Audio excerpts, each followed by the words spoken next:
개역 한글을 다른 성경과 대조해라. 이게 세 번째입니다. 개역 한글을 다른 성경과 대조해봐. 이것은 원어의 문제입니다. 피우프리 짝의 근거가 이사야 34장 16절에 있어요.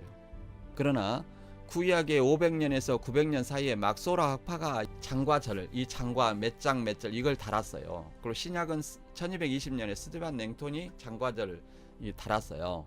그리고 인쇄는 1500년경에 했습니다. 1500년경에. 이걸 알아야 됩니다. 그래서 성경을 보면 여기서 개역 한글을 보면 너희는 여호와의 책을 자세히 읽어보라. 이것들이 하나도 빠진 것이 없고 하나도 그 짝이 없는 것이 없으니 이는 여호와의 입을 명하셨고 그의 신이 이것들을 모으셨습니다.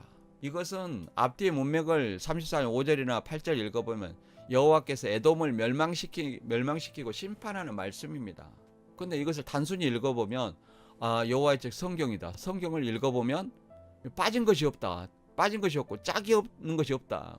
왜? 하나님이 신이 66권을 모았기 때문에 이렇게 들립니다. 그러나 이것들이 무언지 이것이 핵심입니다. 이것들이 무언지 앞에 구절을 읽어봐야 됩니다.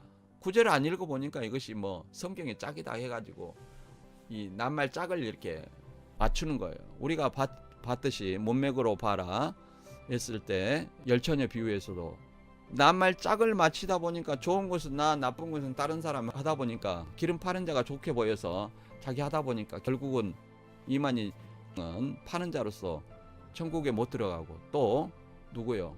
거기서 기름 사는 미련한 처녀도 곧 신천지이죠.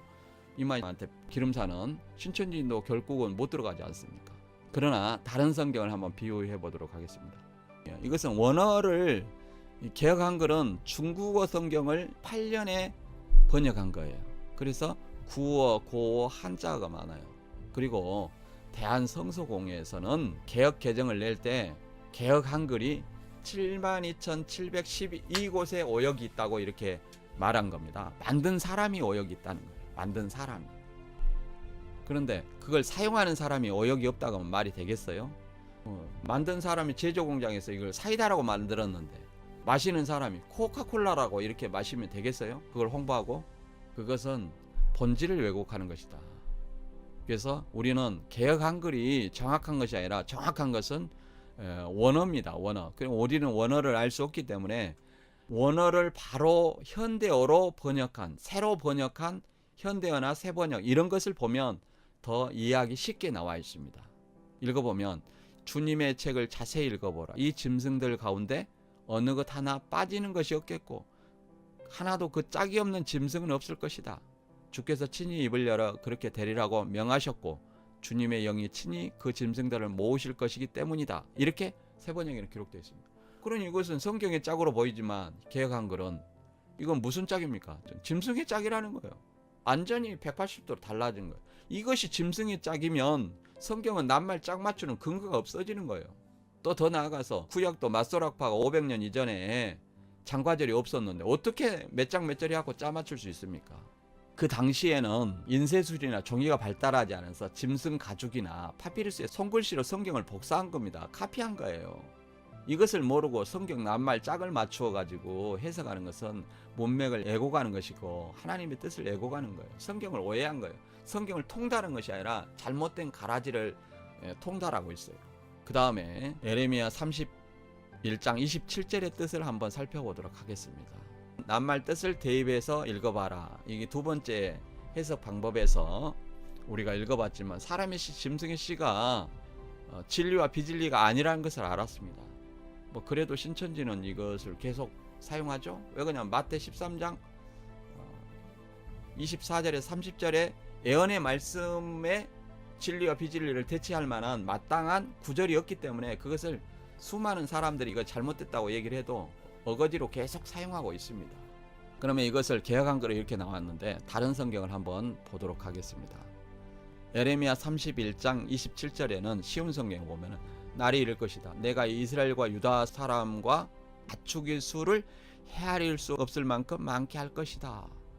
이렇게 사람과 짐승을 많게 한다는 거예요. 이게 많게 한다는 거예요. 전혀 진리와 비진리하고 다르죠.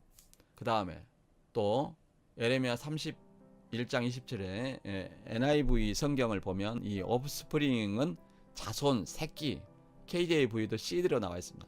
씨앗, 종자 이런 뜻입니다. 그러니 여기서 어떤 사람의 씨, 짐승의 씨는 유전학적인 씨입니다.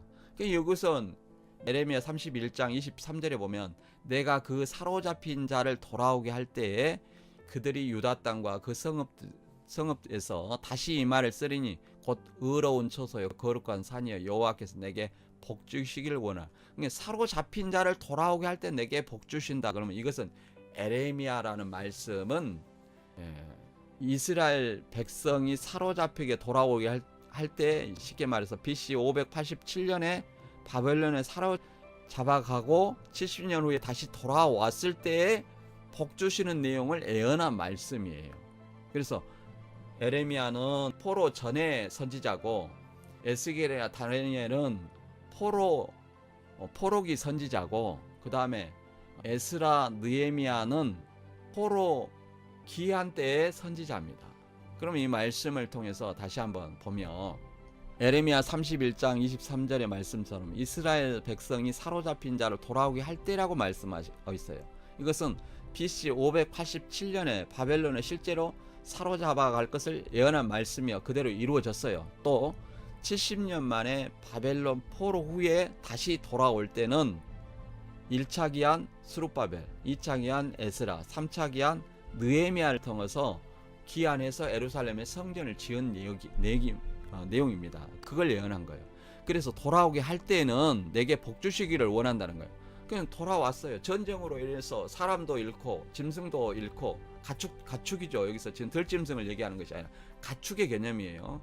유대인은 목축업을 하니까 농사를 짓고 목축업을 하죠. 그런데 이 전쟁으로 인구가 줄고 목축업을 하는 유대인들에게 사람과 가축을 많게 해주는 것을 무엇으로 말했냐면 개혁한글은 사람의 씨와 짐승의 씨를 이스라엘 집과 유다 집에 뿌린다. 곧 유전학적인 씨로 해서 번성하게 한다. 이것은 번성하게 하는 거예요. 이것을 잘못 오해해가지고 구약 예언은 초림성취다. 이런 어떤 공식이에요. 이 공식으로 하니까 바벨론 포로를 인정할 수가 없어요. 이 말씀을. 이 예레미야 31장 27절의 말씀을 바벨론 포로 후에 복 주시는 내용이라 볼 수 없어요. 그냥 마태 13장 초림 때 성취했다. 이렇게만 보는 거예요. 이것은 말 그대로 성경을 이미 결론을 내놓고 거기에 짜맞춰가는 성경의 문맥을 무시하는 어떤 말씀이라고 할 수 있습니다. 자, 이걸 그림으로 한번 살펴볼게요. 자, 바벨론 포로는 BC 587년에 있었습니다. 그래서 이게 여기가 바벨론이죠. 바벨론이 이렇게 사로잡아갔어요. 그래서 70년 동안 예레미야 예언대로 여기서 바벨론을 섬기고 그 다음에 스룹바벨 통해서 1차 기한을 했습니다. 그 다음에 에스라를 통해서 2차 에스라를 통해서 2차 기한했습니다. 3차는 느헤미야. 에스라 느헤미야는 포로 귀환에 대한 내용이 써져 있어요. 이 31장 27절의 말씀처럼 포로 귀환해가지고 사람과 가축을 많게 해주어 복주겠다는 내용이에요. 이것을 개혁한글은 사람의 씨와 짐승의 씨를 뿌린다고 해석한 겁니다. 그런데 이것을 진리와 비진리로 해석하면 되겠어요? 하나님 비진리를 뿌립니까? 이것이 성경에 가감하는 것이고 곧 사람의 생각으로 하나님의 말씀을 왜곡하는 것입니다. 다음 요한복음 1장 1절의 말씀 이렇게 신천지에서 많이 사용하죠. 말씀은 곧 하나님이다. 뭐 이것이 틀린 말은 아닙니다. 그러나 개혁한글쎄 말씀이 하나님이라는 것은 신천지가 그러면 성부 하나님을 얘기합니다. 여기서 또 말씀은 성경 그 자체를 얘기를 하는 거예요.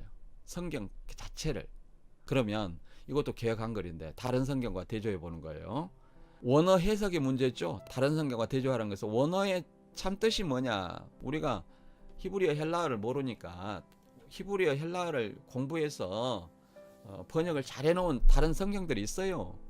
저는 개인적으로 현대어 성경을 추천합니다만은 뭐 새번역이나 뭐 쉬운 성경이나 뭐 현대인의 성경이나 많이 있습니다. 또 우리 광신대에서는 바른 성경을 했습니다만은 이렇게 아무튼 하나님의 뜻을 뭐 개혁한글이다 개혁개정이다 이거 중요한 것이 아니라 하나님의 뜻을 내가 올바로 이해하는 것이 중요합니다. 쉽게 이해하는 거. 태초에 말씀이 계시니라. 이 말씀은 하나님과 함께 계셨으니 이 말씀은 곧 하나님이시라. 이걸 가지고 말씀이 하나님이기 때문에 이게 성부고 또 여기도 성부라고 보는 거예요. 이 말씀은 하나님이 여기 성부로 보는 거예요. 그리고 이 말씀을 뭘로 봐요? 성경 말씀으로 봅니다. 과연 이것이 맞는가 한번 살펴보도록 하겠습니다. 현대 성경을 봅니다. 천지가 창조되기 전, 아무것도 존재하기 전에 말씀이 계시다. 이것을 태초라고 얘기를 하면 태초를 이렇게 얘기하시는 거예요. 여기서 태초는 엔 아르케로 선제성을 얘기하는 거예요. 말씀의 선제성. 말씀이 영원 전부터 계셨다. 그런 말을 태초라고 해요.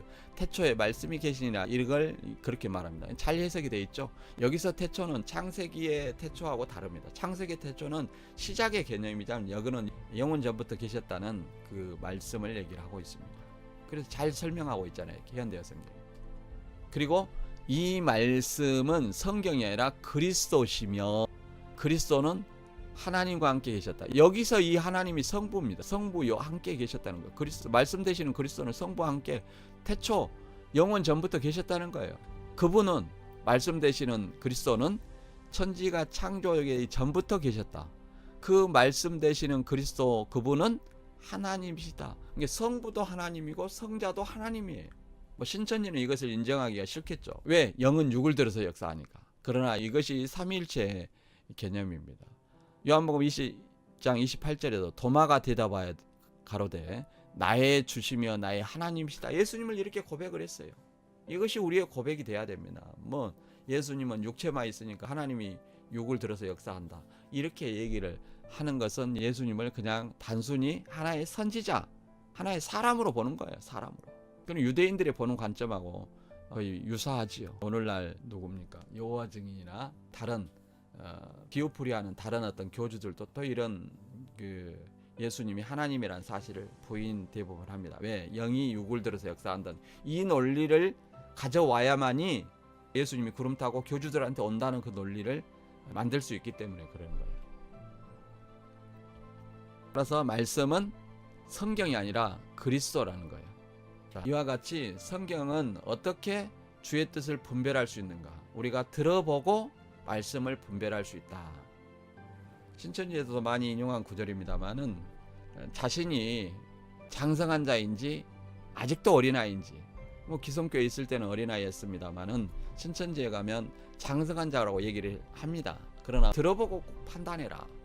그런데 왜 신천지 말씀만 들어보고 상담소 말은 선악과라고 얘기해요. 선악과도 비진리 아니에요? 그 비진리도 들어보고 비진리라 그래야지. 들어보지도 않고 선악과다, 거짓 목자다, 적그리스도다 이렇게 하면 되겠느냐. 대저 젖을 먹는 자마다 어린아이니 의의 말씀을 경험하지 못한 자요 단단한 식물은 장성한 자의 것이니 저희는 지각을 사용함으로 연단을마다 선악을 분별하는 자들이니라. 그러니까 장성한 자가 선악을 분별하는 거예요. 그러니까 상담소를 못 가는 것은 이기는 자도 아니고 진자고 선악을 분별하지 못하는 자다. 신천지에 있는 사람들은. 그리고 들어보고 판단하라고 했는데도 불구하고 자기는 들어보지도 않고 선악과다, 비진리다, 가지 마라 이런 어떤 말들로 죽지 않을 영혼을 죽이고 영혼 사냥을 하고 있다는 사실을 알아야 됩니다. 그래서 우리 자신들은 고린도후서 13장 5절의 말씀처럼 우리 자신이 믿음에 있는가 너희 자신을 시험하고 자신을 확증하라 그럽니다. 그렇지 않으면 버리운 자라는 거예요. 오늘 배운 말씀 문맥으로 이해하라. 이 세 가지로 모든 어떤 말씀을 다 분별할 수 있습니다. 모든 말씀을 다, 특히 1번을 정확히 이 5가지 보는 방법. 1번 문맥으로 이해하라. 그걸 한마디로 요약하면 문맥으로 이해하라인데, 시대 배경, 그 다음에 앞뒤 문맥, 세 번째 대상, 그 다음에 네 번째 메시지. 그 다음에 시대 배경 속에서 문맥으로 메시지 요점을 찾아서 이해한 다음에 그 다음에 나에게 적용을 하는 거예요. 그렇지 아니하고 바로 적용을 하면 아전인수격인 해석이 된다. 그래서 열천여 비유에 파는 자가 누구예요? 이만희 씨 아닙니까? 이만희 씨 천국 가요 못 가요? 이만희 씨 쫓아가는 사람은 미련한 처녀고 천국 못 갑니다. 그 다음에 두 번째 낱말 해석을 대입해봐라. 낱말 해석을 대입해보니까 사람이 씨, 짐승의 씨, 진리와 비진리, 하나님이 비진리 뿌리는 거예요. 이것을 계속 이렇게 알려줘도 계속 우겨서 마태 13장 24절의 짝으로 애언 성취의 짝으로 에레미야 31장 27절의 말씀을 계속 써먹는 것은 마땅히 마태 13장 24절 진리와 비진리, 좋은 씨와 가라지 이것을 대처할 만한 구약의 예언의 말씀이 없기 때문에 계속 잘못됐다는 것을 알면서도 써먹는 거예요. 이걸 강사한테 물어보세요. 사람의 씨, 짐승의 씨, 그 다음에 짝, 이것이 짐승의 짝인지 성경의 짝인지 물어보세요. 다 알고 있습니다. 그리고 사람의 씨, 짐승의 씨, 이것이 진리와 비진리인지 이거 물어보세요. 그래서 테스트 해봐야 됩니다. 알고 있는지. 그리고 추수된 알곡이 과연 신천지인인지 생각을 해봐야 돼요. 먼저 거둔 것이 알곡인지 생각을 해봐야 됩니다. 자신들이 알곡이라고 있지만 사실은 가라지가 아닌지 생각을 해봐야 돼요. 거기가 천국이라고 생각하고 있지만 사실은 가라지를 단으로 묶는 것이 아닌지, 상담소 못 가게 단으로 묶는 것은 아닌지 잘 생각해보고 판단해야 됩니다. 그 일곱 교회가 교회가 목사예요. 저는 참빛교회 목사인데 참빛 목사의 목사입니까 제가? 말도 안 되는 얘기. 이것은 장막성전에 짜 맞추기 위해서 장막성전을 드러내야 어떻게 하든지 이만희 씨가 구원자로 등장하기 때문에 그렇습니다. 그 다음에 세 번째로 개역 한글을 다른 성경과 대조해봐라. 개역 한글은 조금 전에도 말했지만 1938년에 중국어 성경을 번역한 거예요. 그래서 원어의 문제이기 때문에 다른 성경과 비교를 해봐야 됩니다. 원어를 요즘 현대어로 번역하고 쉽게 번역하고 새로 번역하고 해서 현대어 성경, 현대인의 성경, 쉬운 성경, 새 번역 이렇게 많이 있습니다.